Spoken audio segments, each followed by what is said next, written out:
اللهم صل وسلم وبارك عليك يا محمد وعلى اله وصحبه وسلم. ازيكم عاملين ايه؟ معاكم رحاب صابر من قناه زي فود.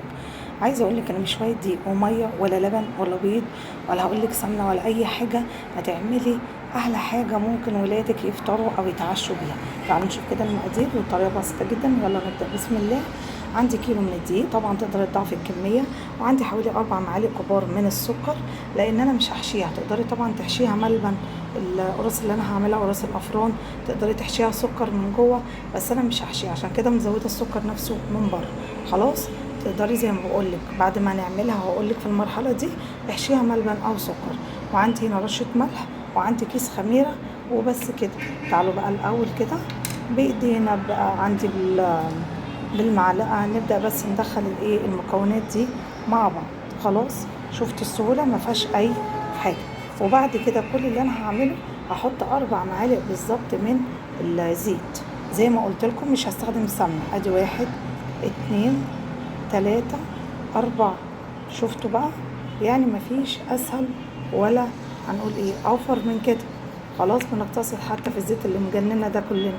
كل اللي انا هعمله بقى دلوقتي هبدا اشوف بس ايديا هعمل ايه بقى. اقوم ماسكه الميه الدافيه بتاعتي، ضروري تكون دافيه، وهبدا احط شويه بشويه لحد ما العجينه تتلم.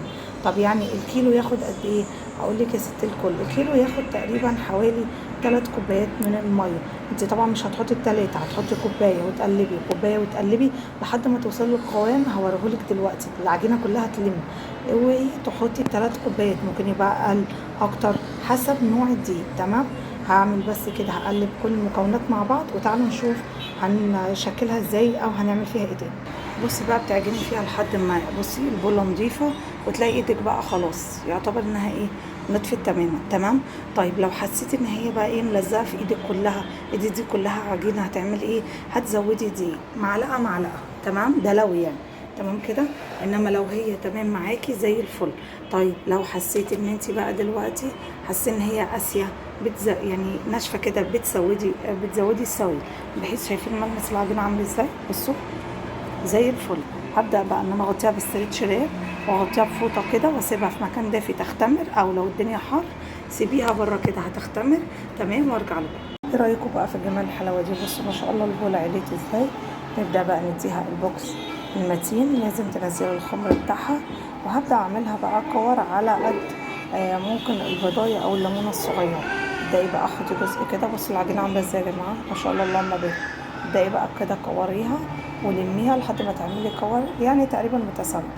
بس بقى تكوريهم كلهم وتقريبا بيبقوا قد بعض تقريبا يعني. بصوا الملمس روعه. وهبدا بقى دلوقتي، ولو لقيتيها بتلزق من ايدك رشه دقيق وزي الفل. هبدا بقى دلوقتي بصوا احطها في في عسل اسود. عسل اسود يرحب. بصوا تحطيها بقى في عسل اسود وتلمي كده بقى بسرعه. ومن العسل بصوا هنعمل على السمسم، وتقومي مديها التبطيطه بقى في حل المرحله دي. بصوا بططيها، خدتوا بالكم انا عملت بططتها وبالمنظر ده، وعلى طول على على الصينيه بتاعتي. طبعا الفرن بتاعي سخن. تمام. على درجه حراره مولعه قبلها ب10 دقايق، وبحط على الرف اللي هو القرب للارضيه على طول، بشيل الشبكه بحطه، وهتطلع معانا زي الفل. ونشوفها بعد التسويه عامله ازاي. ما بتاخدش 10 دقايق يا جماعه والدنيا بتبقى زي الفل. ايه رايكم بقى في الجمال والحلاوه دي؟ ما شاء الله اللهم بارك يا رب. طبعا الولاد ما سيبوش، خدوا لهم واحده عادي. ودي بقى عايزه اقول لكم بصوا بتبقى عامله زي الخليه كده. دي لو سمسم عندك خالص مفيش مشكله برضو تقدري تعمليها. بصوا طعمها بيبقى خطير. بصوا يا جماعه حطيت عليها بس عسل اسود من فوق. تمام. روعه روعه بجد، حرفيا حلوه جدا. بس عايزه اقول لك ملحوظه، حاولي ما تشيلهاش لما تكون بردت تماما. تمام. سيبيها تبرد، وبعد كده بالراحه بقى طلعيها كده سلكيها كده معاكي. عايزه بس اوريكم الطراوه بتاعتها. تمام. هي خطيره، بس العسل طبعا انتوا عارفين لازق يعني. بصوا عامله ازاي من جوه. بصوا التسويه. بصوا عامله زي زي الاسفنج. شايفين الطراوه بتاعتها؟ خطيره خطيره خطيره ما شاء الله اللهم بارك يا رب. روعه يا جماعه. اتمنى ان انتوا تجربوا الطريقه، ولو عجبكم الفيديو ما تنسوش تشتركوا في القناه وتفعلوا زر الجرس. كانت معاكم رحاب صابر من قناه زي فود، وشكرا. والسلام عليكم ورحمه الله وبركاته.